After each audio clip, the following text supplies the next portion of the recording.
The McAlvany Weekly Commentary, covering monetary, economic, and geopolitical news events.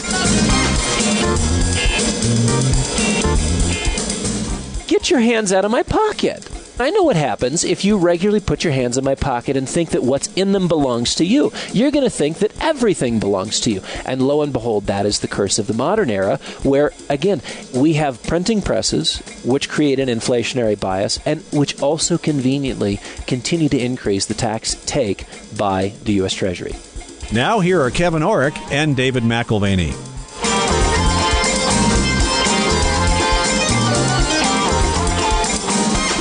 Welcome to the McAlvany Weekly Commentary. I'm Kevin Orrick along with David McAlvany. David, gold's had a great run here. I mean, we started around $10.50 here a couple of months ago, and now we're up past $12.50.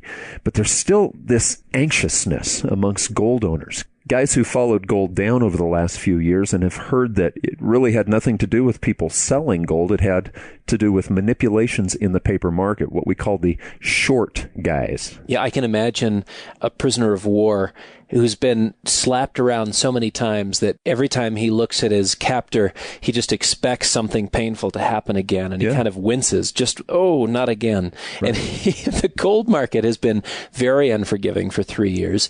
Liquidations through the ETFs, definitely short pressure if you're looking at the commitment of traders and growing short commitments, that is, people who are profiting from the downside. Right. And we've mentioned that something significant changed in January, and what changed was the ingrained belief that the central bankers actually do hold the sun, moon, and stars in place. And perhaps that's something that's not quite fitting for their job description, not quite fitting to their skill set. Well, and as long as that belief was there, you could have the Goldman Sachs's and the Merrill Lynch's dump paper contracts in the market or sell gold that they didn't even really own. You know, I noticed the contract market got to the point where there were over 400 ounces of gold being sold or purchased on paper for every 1 ounce that actually existed. We've never seen anything like that before, but that's happened in the last month. Well, and not just existed as in out there in the universe, but was deliverable on those contracts, right, as in existed on COMEX.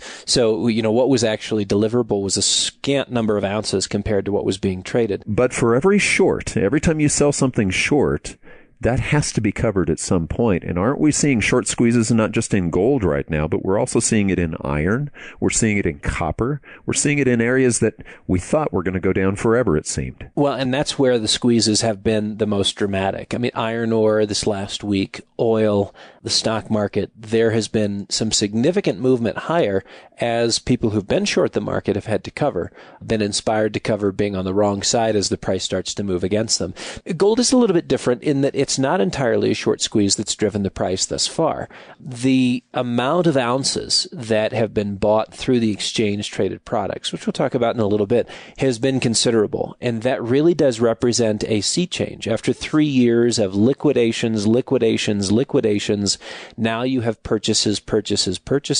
And this is not a game. This is actual metal that has to be set aside and is taken out of the system, which is intriguing. So when I say there's a sentiment shift, this is people changing their minds about the extent to which central bankers can control economic outcomes. And that has changed because the evidence shows that it should change. The evidence shows that actually QE has not created a tremendous amount of economic growth, whether it's in Europe or in the United States. Actually, negative rates continue to disappoint, both in the European space, but also in Japan. And you have Kuroda, who's being asked the question, is there more that you can do? Well, yes, he can take rates even deeper into negative territory. But these, again, are indications to the average investor that yesterday we thought they had it well in hand. Today, we believe that they have challenges which cannot be addressed with the tools they have in their toolbox. Well, and I hate to say it, it's causing some indigestion in Wall Street, Dave. You know, people remember the movie Wall Street where Michael Douglas went, on lunch. As long as the markets are doing what they're going to do, let's go have a little steak tartare at Tavern on the Green, And the Manhattan restaurants at lunchtime especially the steak restaurants, are full of stockbrokers who are just assuming that the central banks have things under control. The volatility index, if you recall, last year at this time, we talked about the unusual certainty that was in the market. Why not go to lunch? The central banks have got our backs covered. That seems to be changing. These guys are missing lunch here a lot more than they'd like to. And most of your big steakhouses, whether it's Bobby Van's or Delmonico's, Spark, Smith & Wollensky's, just to name a few, they're more and more empty at lunchtime, according to a Bloomberg article, which, it's not an article that's saying paleo or a protein-specific diet is out. It's that this massive decline in lunch visits in the city has to do with people wanting to stay at their desks. They need to stay at their desks. And, volatility has increased. You've had radical intraday swings, and they're being generated by high-frequency trading algorithms. And your lunch out may cost you more than the tab. It may cost you your job. It is a trader's market after all. And you've got guys, take for instance the Goldman Sachs this week cutting 5 to 10% of their fixed income and Forex group. Who wants to be the guy that's away from his desk when consideration is being made as to who stays and who goes? So lo and behold, this job insecurity on Wall Street plays itself out in this form. There's no more 2 martini lunches. So those blue crab cakes that you had at the Writer's Inn might be the last big lunch that you have before you pack your bags. Well, it's not just happening with lunches. Volatility is also increasing the awareness of banks to just go ahead and pull some money out and increase their cash positions. There seems to be a mentality right now, not just amongst commercial banks, but even central banks in Europe. Let's go ahead and raise our cash. That's right. The commercial banks like HSBC, who for their clients are saying, I quote, economic trends continue to drag lower. Mm-hmm. And they're not particularly interested in increasing risk and sort of quote unquote buying the dips. They're concerned enough to be bumping their cash allocations from what was 6% to what is now 17%. In our view, they're headed in the right direction. The report, which they published this week, says that cash is king in a world with overhangs, specifically debt overhangs.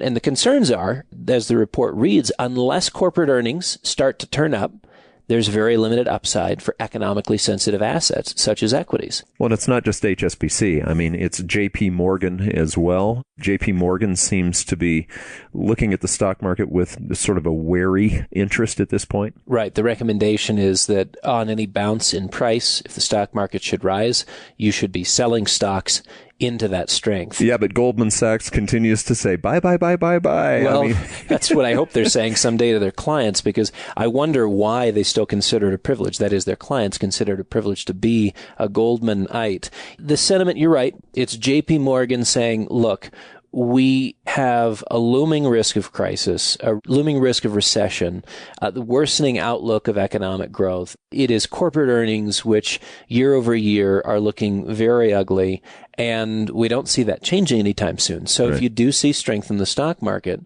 again, this is not a time to be enthusiastic unless you're enthusiastically selling. Okay, but the system that has worked so far has worked mainly because of monetary printing, quantitative easing.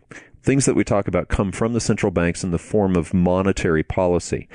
Dave, you've been predicting over the last few weeks that we're probably going to see some effort now towards fiscal spending. In other words, if you can't print it and if you can't make it happen by lowering rates, then what you do is you start spending on a government level. And that may not in an election year show up here in America, but it seems to be happening north of us. Well, and I think it will show up as soon as 2017 here in the United States. And yeah, the new Prime Minister, Justin Trudeau, is reversing the priority of Mr. Harper and that administration of keeping a balanced budget. You're talking about Canada. Yeah, and the problem here is that, yes, you're seeing slowing economic growth, and this is what JP Morgan's looking at. This is what HSBC is looking at. This is not just the United States, and certainly you can march out a number of economic statistics which say, oh, no, the U.S. economy is in recovery. But look at the top 4 trading partners. Canada, China, Mexico, and Japan are all deteriorating economically. If they are the top trading partners for the United States, how is it possible that we are growing while our top 4 trading partners are in contraction? Again, if you're wanting sort of extra evidence, it's just not there. But it is an election year, Dave, so we are going to see growth numbers. We're going to see better employment numbers. I mean, we've talked about this every election year. As statistics are massaged. Exactly. Later this year, I'm going to introduce a gal who's written a fascinating book on GDP. And it's basically a study of how GDP has been constructed through time. I know that sounds very boring, but the point is you get to see how political that particular number is. And when someone has the opportunity to benefit from a better printed number, who is that person and how did they actually influence it? It's a fascinating book. It's a fascinating story. And that's something we'll bring into the commentary later this year. But back to Justin Trudeau, if he's not wanting to balance a budget, what is he wanting to do? He wants to spend money that the government doesn't have. So government spending is coming, deficit spending is coming. And the intriguing element here is that world leaders are witnessing the ineffective economic response to negative rates, both in Japan and other places. And for the first time, they're questioning the limits of monetary policies. Wow, what a surprise. What a surprise. The reality is politicians would like to see the benefits of monetary policy. And when they don't, guess what they have? They do have a scapegoat. They can always turn on the hand that has fed them and say, look, these guys just have not done their job. Now, we will have to make up for lost time. And if monetary policy doesn't work, then fiscal policy must be pushed. And the inclination is to, quote unquote, do something. And that's what they must do. That inclination is just too great. Well, you've used that as an example. You were a goalie growing up, and, goalies, they've found you criticize the goalie if he does nothing, but a lot of times that's the best thing that he can do. So he has to jump to the right or he has to jump to the left at some point, right? I played goalie in hockey and lacrosse and soccer. Right. Glutton for punishment. Right. And there is this inclination to move, and the art of the offense is to deceive the goalie as to where you think he's taking you. And most oftentimes, if you just stood fast, right in the center, you've got fancy footwork to deal with, or the handling of a puck in such a way that it looks like he's going to get around you, and there it goes right between your legs. It's an inclination that must be fought. So this need to do something. We talked a couple of weeks ago at the bridge to nowhere that we have here in Durango. Politicians have to, and it's infrastructure projects. Right. And that serves as the road which Trudeau is going down, and I think other politicians are as well, of putting money into the pockets of the middle class. That's what Justin said he's going to do. Via these infrastructure projects, we are going to put money in the pockets of the middle class.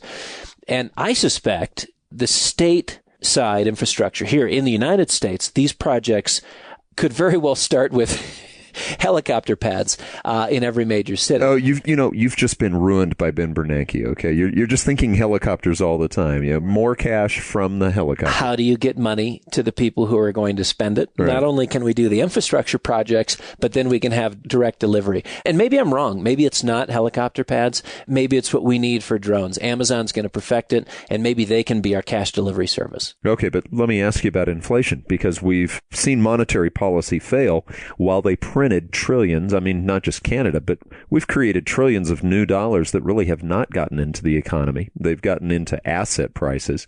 But wouldn't this be an inflationary push? Well, that's the issue, isn't it? Because money in the hands of the masses is far more likely to be circulated through the economy. So that issue of dead velocity, that issue of velocity staying tame, as they've printed trillions, all of a sudden is reversed. And so money to the masses may likely have more of an inflationary effect than they were anticipating or hoping for. 2% is what they hope for, but we'll see how that translates as they try to put a chicken in every pot. That sort of approach to monetary and now fiscal policy stimulus, we'll see if they don't in fact get more than they hope for. 2017, in any regard, promises to be a very fascinating year. And if you are, as an investor, on autopilot financially, and you're not concerned about this transition in monetary and fiscal policy, that speaks really to a desperate political need to grow the economy, which is one of the things we talked about with Tomasz Sedlacek last week. This ingrained belief that we must grow, then you're in trouble. And this is a point that Robert Higgs made on our program several years ago. Yeah, he called it the Leviathan. The Leviathan has to continue to live, and for it to continue to live, it has to grow. And for it to grow, it has to spend deficit spending. Well, and so what he calls the Leviathan is what we know as the state apparatus, and it will feed on whatever it must in order to survive. And that's in the form of financial repression or negative rates, a form of financial repression. That's just one type of feeding. You've got engineered inflation. That's another type of feeding for the state apparatus.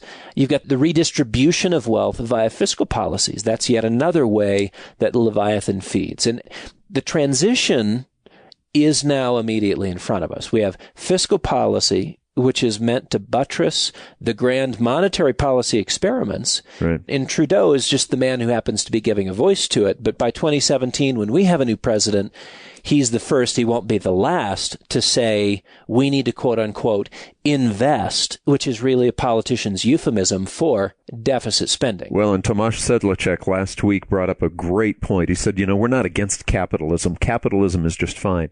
But the problem is growth capitalism is almost like a false religion, the belief that you always grow, that things always get better. And that expectation seems to come into the political stream. I mean, Trudeau's just responding to what a politician does, and that is promise continual sunny days. Right. Well, economics professors, maybe Tomasz is a notable exception here. They insist on proposing the same things over and over again, even when results are disappointing. Mark Faber is always providing a wide range of to me, very historically interesting quotes, and he brings Goethe into the mix this week. I quote, "Such people continue in error because they are indebted." This is speaking of sort of the professorial type. "Such people continue in error because they are indebted to it for their existence. They would have to learn everything over again, and that would be very inconvenient. How can their experiments prove truth when the basis for their evaluation is false? They do not prove truth," says Goethe, "nor is such the intention.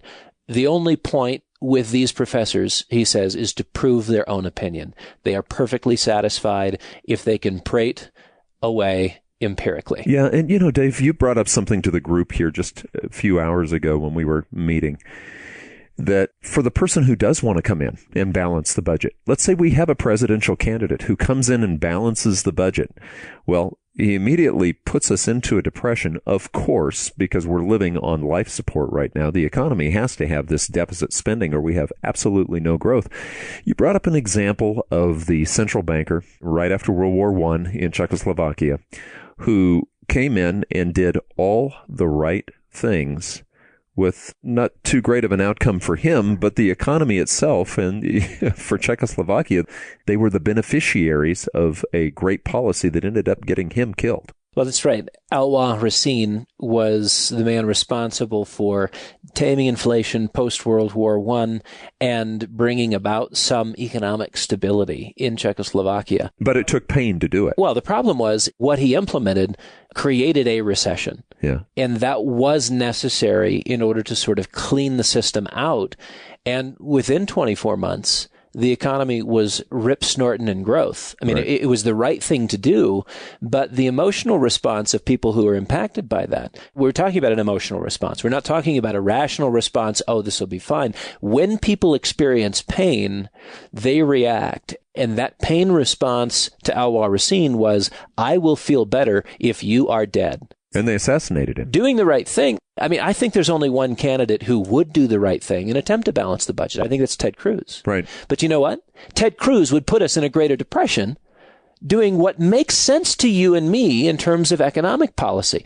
Pursuing a balanced budget, trying to sort of clean up this mess and this debt addiction that we have.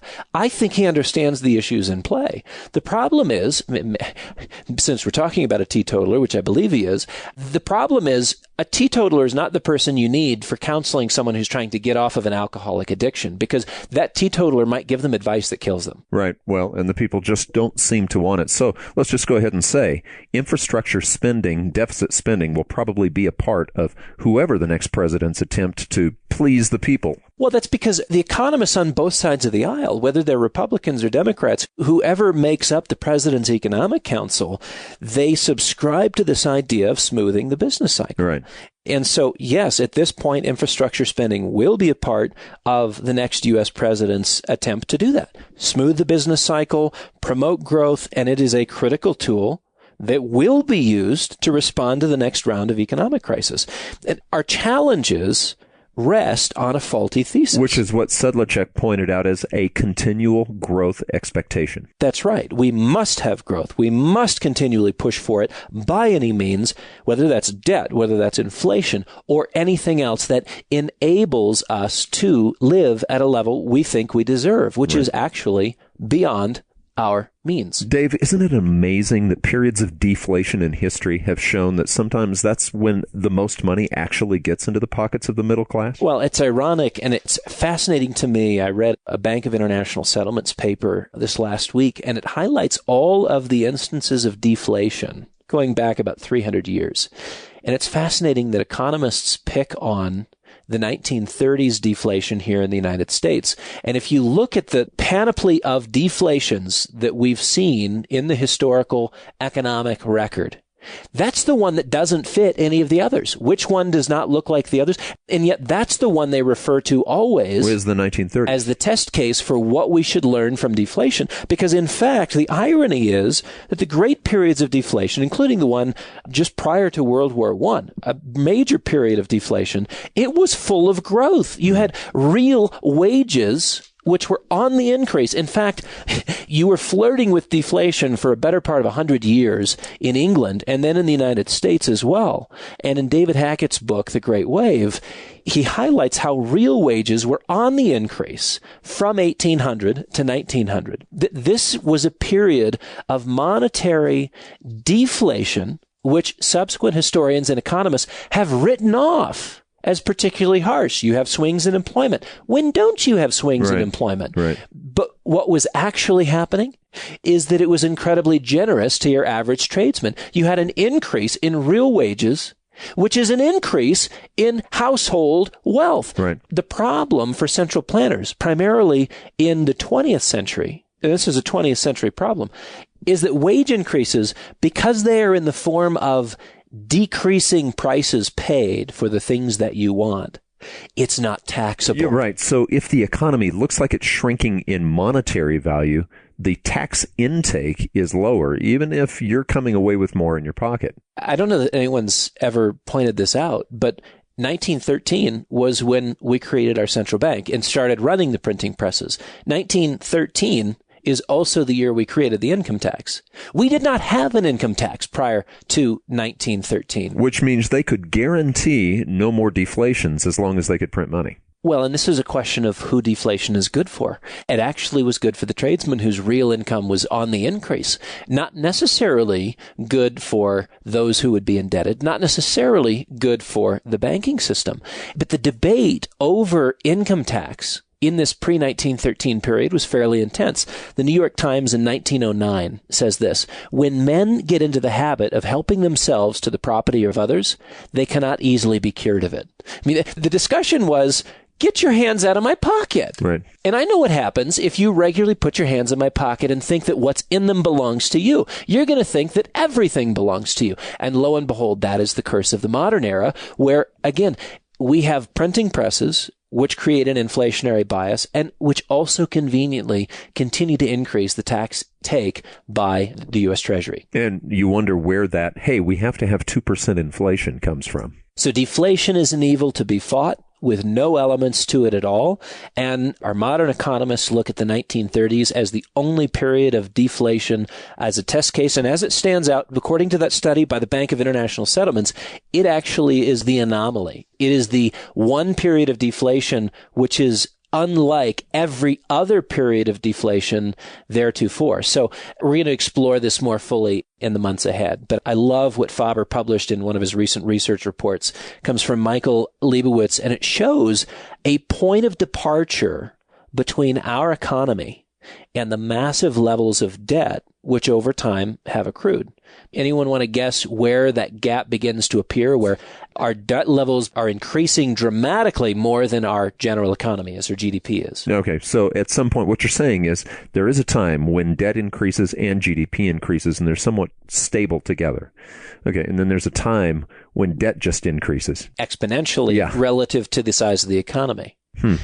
From 1968 to 1980, this period is where, if you're looking at the chart, you see a radical departure. Let's call it the 70s and 80s. Isn't that interesting? That's just about the time that the Bretton Woods system fell apart. I mean, we went off the gold standard in 1971. It's not without coincidence that that was the last period of transformation in our monetary system. That is the end of the Bretton Woods Monetary Agreement. 1971 was the formal date, but you had deterioration throughout the late 60s, which preempted the Nixon administration's quote-unquote temporary, it was supposed to be, temporary suspension of the dollar gold peg.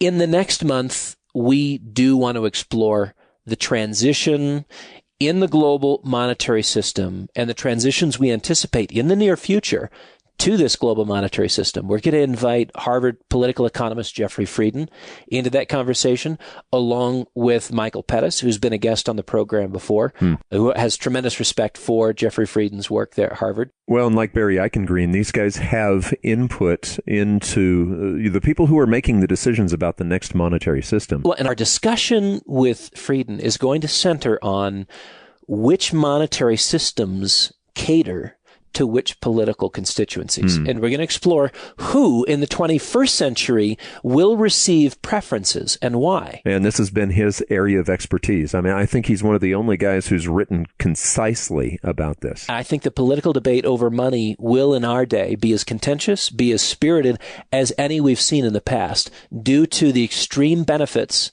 of a particular monetary system, which are conferred to a particular group in society. More than ever, we are very aware of the extreme nature of rich and poor. We have this wealth imbalance, and it's been exaggerated by our central bank monetary policies. And we're seeing it with Trump and Sanders. I mean, we're seeing the anger toward that. It is the issue of the day. Right. Those two people reflect a middle class revolt, if you will, from the establishment party lines, and they're just flat angry. Part of what they're angry about is this radical departure of the common man's wage from the super rich. And it's the same kind of political rancor that we saw in the days of the robber barons. And I'm telling you, the conversation will ultimately center on the nature of money and the monetary system that we have, as it did in previous generations. Because remember, when we went through the period of determining whether or not gold was going to be central to our monetary system, or gold and silver, a bimetallist system, silver was wanted by your export community and your agrarians, people who are running farms. Why? Because silver was inherently inflationary. There was more of it, and you could inflate the monetary system more easily with it than you could gold. And so with that inflationary bias, there were people in the economy who benefited and therefore wanted it. And lo and behold, do you know why the gold system was chosen? It had to do with stability being favored by the banks on Wall Street. Unusually, we don't have that anymore. And to be honest with you, I prefer the gold standard, not because I'm a banker, but because I prefer stability. But they wanted stability. Well, that's right. Well, and that all boils down to balance of payments. Now, we don't have to get too complicated, but you know, when you have gold, if you spend more than you have, then you have to ultimately balance payments with the real stuff. Now, let's go to a different issue here then. There was a time, Dave, when the decision was made to start going into debt in this country. We were the largest creditor nation for hundreds of years, several hundred years. Then we became the largest debtor nation quickly. So there was a time when you went $1 into debt and you got $1 worth of growth. Okay? But you pass that period of time, and then you start going $1 into debt, and you get less than $1 in growth. So can you give the progression a little bit of how that works? Well, this is back to the previous issue that Leibowitz was highlighting in his research. Is it coincidental that our debt problem began to accrue starting in about 1968 to 1971? As the gold standard started falling apart. We started with debt and GDP running at equivalent levels. By 1987, a short time after the gold paper money disconnect, our total outstanding credit, that includes private, corporate, and governmental debt, had reached, this is again by 1987, 150% of GDP. 10 years later, 1997, we're at 250% of GDP. What that means is for every dollar in growth, you're spending $2.50 in debt. 10 years later after that, we've 2007, nearing 350%. And I think by 2017, will in all likelihood exceed 450% of debt to GDP. Again, we're talking about total credit, which includes private, corporate, and governmental. This is the trend since 2000, taking in sort of a rolling average. Since 2000, in order to grow the economy, we have averaged an increase of $4.47 of new debt to achieve $1 of economic growth. That is an extra dollar of GDP growth. So I think of the Goethe comment and realize that although these numbers are unique to our circumstance and story, the cause is not unique. People with ideas write history, for better, for worse. And the ideas that are writing our history are worn out. They have been for at least 40 years. Yeah, they're going to probably still dust them off and try them again. I mean, like you said, they're going to deficit spend some more to build the infrastructure. So you've got the Trudeaus of the world who will continue to pile on more debt as a quote-unquote stopgap measure. It's not stopgap. It's the whole story. It's what has driven our and the global economy in a growth mode in recent decades. It's excess liquidity flowing here, flowing there. But that excess liquidity has grown significantly because debt and liquidity are today one and the same thing. Well, it reminds me of what Sedlacek said last week. You know, GDP is really not gross domestic product. It's gross debt product. Okay, so let's go ahead and talk about payroll taxes, okay? The Labor Department is going to continue this year. We've already talked about it being an election year. We're going to see numbers that are questionable, but are they real? Yeah, there is this curious case of flat payroll taxes, even as the Labor Department boasts of new jobs. I mean, think about that. So you've got a rising workforce, an increasing workforce, which should mean there's more people getting paid, which means there should be an increase in payroll taxes. And yet, this was pointed out by Jim Rogers this last week, this is a brain teaser. How do you have payroll taxes not rising at the same time that the labor market is improving? Right. So again, you have to look at these government statistics and say, what? I mean, is this like a creative writing course? The question posed by Jim Rogers this past week was, what do you do? What do you do with payroll taxes? It's inconsistent. And he was suggesting this in the context of saying basically there's a 100% chance of a recession in the next year. Right. Do you consider the jobs numbers from last week? When you look at them, yes, there's reason to hold them suspect. We have January numbers now. We also have February numbers now. And what you normally expect is retail carnage following the Christmas holidays. So how is the Labor Department reversing what has been a law of the jungle? If you're talking about retail, where you hire people in late November and early December, staff up for the holiday season where you make 75% of your money in retail. Right. And then you lay them off in January and February because those are your slow months.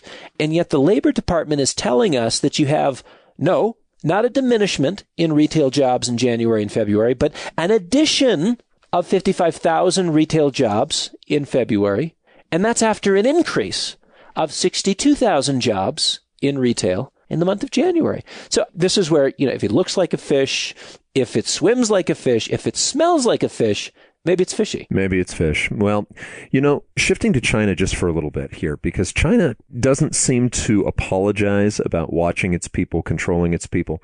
So in a way, it gives us a good chance to see the direction maybe we're going to go. Snowden, when he came out, he revealed what the NSA was gathering on us. We've already heard that Google, their whole goal is just to accumulate any bit of information. They don't care how it's going to be used. They just want to control all information. We interviewed a year and a half ago, or about a year and 3 months ago, Nazli Shokri, who was an expert at how the borders between countries are falling because of the internet. And, she said there's only 4 outcomes. One has to do with freedom, but the furthest on the 4th outcome has to do with complete loss of freedom. You've got to listen to that. If you haven't listened to that interview, go back to December, I think it was 2014. Was it? and listened to it because she's well-spoken. She didn't have an agenda. She just said, look, let's look at this as a fact. Teaches at MIT, and I think added a lot of value to this conversation about information control. It's China now who is setting the newest standard for statist problem solving using big data. And the statist problems that they want solved are unique. It's the Chinese Google, but it's going to be applied to watching the people, but pre-crime, basically, like the movie. When Big Brother meets big data, what do you have? Right. And this is a platform that euphemistically they're calling a united information environment. I'm sure many of our listeners have watched the Tom Cruise movie Minority Report. Bloomberg this week wrote about the Communist Party in China empowering the largest state-run defense contractor. They have about $25 billion U.S. in revenues. This is the China Electronics Technology Group. They're developing a software application for pre-crime. Before you do it. They'll know before you know. That's right. And they're going to know what actions you're going to take of a terrorist orientation as they link your bank accounts, your jobs, your hobbies, your consumption patterns, footage which they collect from surveillance cameras, web traffic activity, social media data, along with, of course, the secret file that they keep on almost every Chinese person called the Dang'an. I'm probably pronouncing that incorrectly, which contains your work permits, your health records, your school reports. In select cases, it even has personality assessments and, of course, all the data points which are kept on record collected from neighborhood informants. They combine this, they analyze it with algorithms, and it helps them predict terrorist activity. It helps them identify subversives. You know, it really does. It sounds like the movie. And, you know, you said you may be mispronouncing it, but I'm thinking that the American translation, if you call it the dang on in China, I think it's the dang it here in America.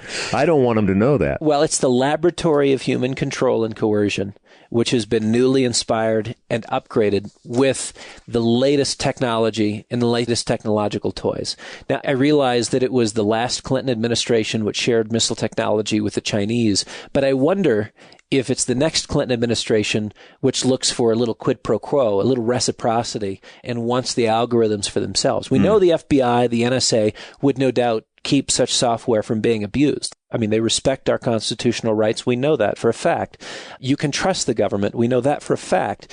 And certainly on this side of the pond, we have great confidence in the ability of our government to take a vast amount of data and never, ever, ever, ever, ever abuse it. I know I've brought up my Amazon Prime account, but I'm watching how society's evolving around Amazon Prime and around Google, and I can see it even in my own account.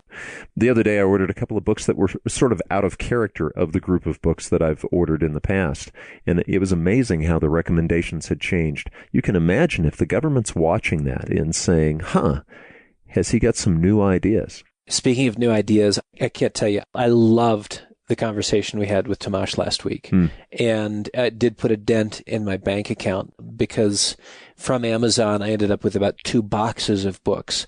My favorite See, part you have that weakness too. Well, of course, but my favorite part of any book is a bibliography where I can ask the question, if I appreciate what an author is writing, what informed their thinking on that topic? Who did they read? How did they come to these conclusions? And so the curiosity trail goes deeper and deeper and deeper and wider and wider and wider. And sometimes you end up reading stuff that you're like, I don't know how it fits in, but lo and behold, you do find ultimately value added in terms of the way that books have influenced other authors that you respect. Well, Dave, and I'm going to reveal something I hope you don't mind me revealing to the listener, but there's 3 things you do when you read that I think should be imitated. One is you rewrite the book while you're reading it. You don't own a book that you've read that you haven't completely marked up and written in. That's number 1. You know, number 2 is a lot of the guests that we have, I'm like, Dave, where do you come up with the guests that we have? A lot of them come from bibliographies. They come from books that you've read, that you read the bibliography, you ordered the book, and then you talked to the next person down. That's a great second way to do this. And then third, people say, well, where did he get his vocabulary? Including me. I have to go look things up sometimes after we do a show. It's like, what did he just say? But at the end of all of your books, on the last page of the book, any word that you encounter as you come across that word, you write that word in the back of the book and you make an effort to actually add that to your vocabulary. I've always appreciated those three aspects of the way you read. And I think that would be a good practice actually for any young person listening to this show. Start marking in your books. Start looking at the bibliography and ordering other books. And if you come across a word that you don't understand or you've never heard before, write it down and learn it. I think most people are familiar with the concept of active listening, where you are engaged at a deeper level in a conversation with someone. And it's difficult to have a real conversation with a lot of the people that we do read, because quite frankly, a lot of the people who have written the books we're interested in, they're dead. Right. So how do you listen actively as you're reading a book? That is an active reading posture. And so, yes, I have two different pens. I usually have two pens in one hand, a red and a blue, and I'm writing different notes relating to different things in the margins. But there is an active listening which you can bring into a book, which allows you to get a lot more out of it, remember a lot more of it, own it, and you in essence have had a legitimate conversation with the author versus a more passive approach of, I think I remember this and such. Maybe he was talking about this and such. I debate the author oftentimes. Well, and it's not just a book, Dave. You read a lot of newsletters. You read a lot of reports. Okay, let's take Jim Grant. Okay, you have an active conversation with Jim Grant, both personally, sometimes when he's on the show, but you have a very active conversation with him in his newsletter. Bill Gross, okay, shifting back to the economy this week. I know that you appreciated what Bill Gross had to say. And his comments, I think, are spot on. As we're talking about debt and the limits of debt, I was fascinated by Bill Gross's comments this week as he says, look, decades of credit expansion, they've come to an end. Let this sink in. And we've said this before. That's our whole paradigm, Dave. I know. If we are at the end of a multi-decade credit expansion, what are the implications for money? What are the implications for investors? What are the implications? I mean, if this is the case, he suggests banks are permanently damaged. And we will not return to pre-crisis 2008, 2009 levels. And as we discussed earlier, there's only so much debt that an economy can carry before growth slows, before growth goes negative, or you start the write-down process where you begin to have to wipe out some of that debt. And that deleveraging event is what the financials, specifically your banks and Wall Street firms, have long feared. And it's also what the central banks have fought with every tool in the box. Well, and this brings me back to how we started this program. You know, one of the fears that gold owners or future gold owners have is the control that so far has been, exercised in that market, in the paper futures market. But the investor market now is the swing vote, isn't it? The investors are coming in, they're saying, no, I'm not buying contracts. Go ahead and give me my gold. I mean, look at the ETF gain in tonnage of gold just in the first 2 months of this year. Yeah, the predictable sources of demand, China, India, primarily jewelry demand, that 2,500 to 3,500 tons per year are going to disappear into those pockets. But you can count on that every year. Right. Add to that some central bank demand, which has become positive since 2009. And that's an interesting trend in and of itself to think about, central banks accumulating gold after 20-odd years of getting rid of it. But then you've got this small segment, and it is the smallest segment, but this is where prices are made. Prices in any asset are made at the margins. If you have one more buyer than you have sellers, then the prices are going up. If you have one more seller then you have buyers, then prices are going down. So it doesn't take that much. In this case, it is actually quite a bit. After 3 years of net withdrawals, that is liquidations from the gold exchange traded products, you have inflows since January 1st of 259 metric tons. That's 259 tons of coming off of the market and going into a vault. That's right. That's the most since June of 2010. Investor sentiment has indeed shifted, and it appears that the cyclical bear market in gold is over. We continue to see consolidation of your year-to-date gains. I think we will over the next month or two. Typically, April and May are not the strongest months of the year for gold. To see us digest what we've seen since the beginning of the year would be normal. But I think as you head towards the fall, I think you see a continuation of growth trends, which takes us back to that 2001 to 2011 growth trend all over again. Yeah. Why is the world considering gold this time? It's a little bit different this time than in that 2001 to 2011 period. Certainly, there are economic similarities. We had more debt than we needed then, and we've doubled down. So that is a very real element.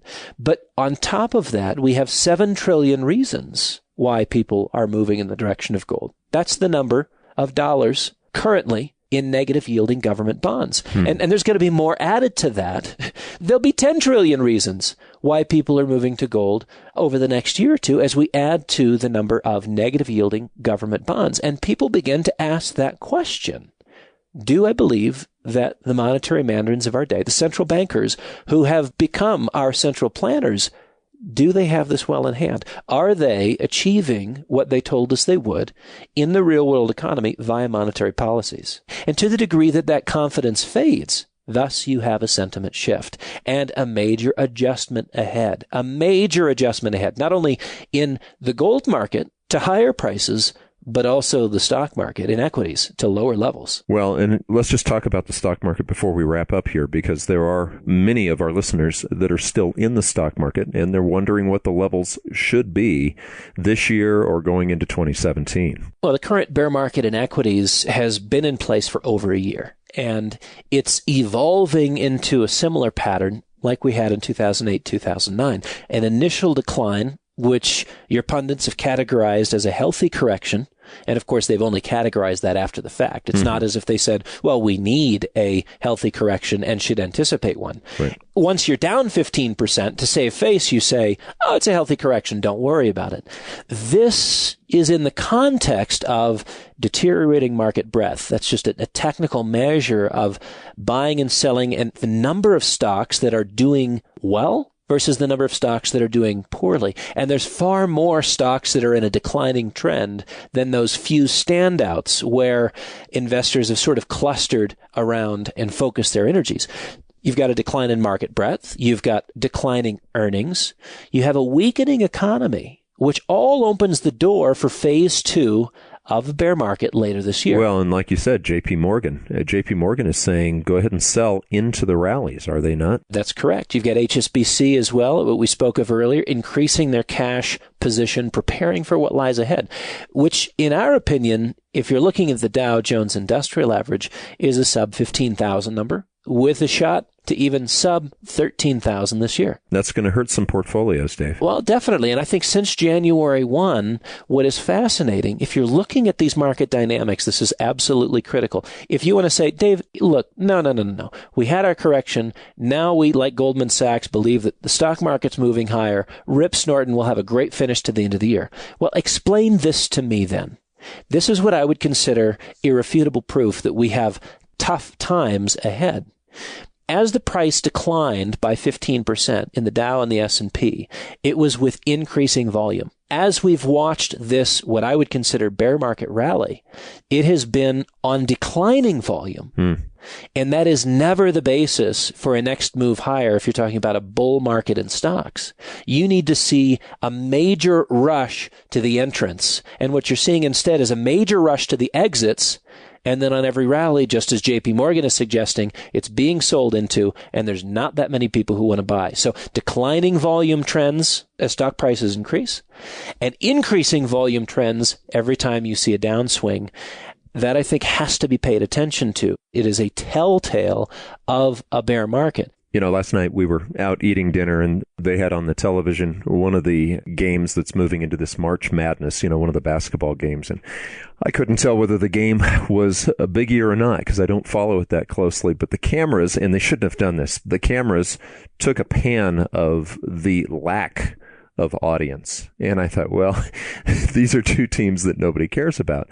There were virtually no one in the seats except for the parents of the players. And I said, well, go ahead and let's continue with our dinner. We'll watch something a little bigger later. And see, that's the thing. The stock market, we don't get a chance necessarily to see the pan of the seats, how many people are actually interested in what's going on. We just see the number go up and down. But what you're saying is that numbers, when they do go up, we're seeing more and more seats vacating. That's right. And I think that's absolutely critical. The volume statistics are telling you what's next.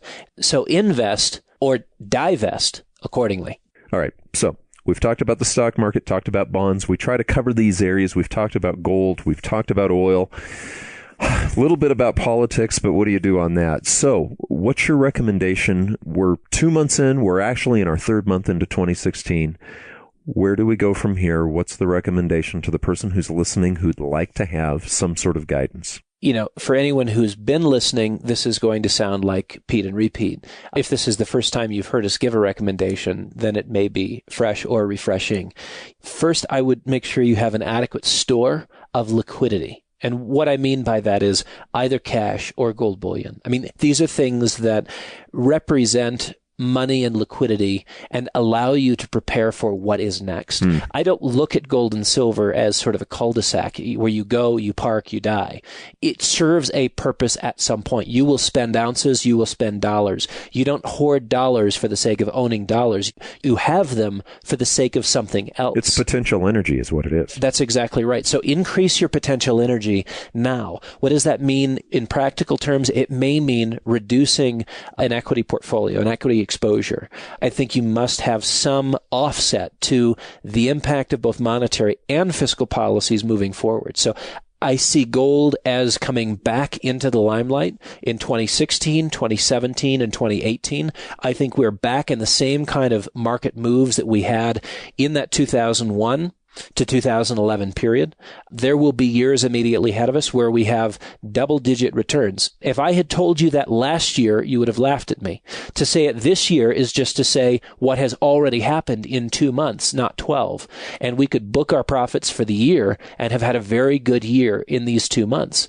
What I'm saying is that as sentiment shifts and people are concerned about risks inherent to the global economy and how we grow from this point, I think you begin to see an allocation shift, a massive allocation shift, prioritizing cash, prioritizing gold, prioritizing low volatility and low risk. However you can define low volatility, low risk, and liquidity, I think is absolutely imperative. If you haven't done it already, the market may be giving you a gift right now. As JPMorgan suggests, you should be selling into strength. You've been listening to the McAlvany Weekly Commentary. I'm Kevin Orrick along with David McAlvany. You can find us at McAlvany.com, McAlvany.com, or give us a call at 800-525-9556. This has been the McAlvany Weekly Commentary. The views expressed should not be considered to be a solicitation or a recommendation for your investment portfolio. You should consult a professional financial advisor to assess your suitability for risk and investment. Join us again next week for a new edition of the McAlvany Weekly Commentary.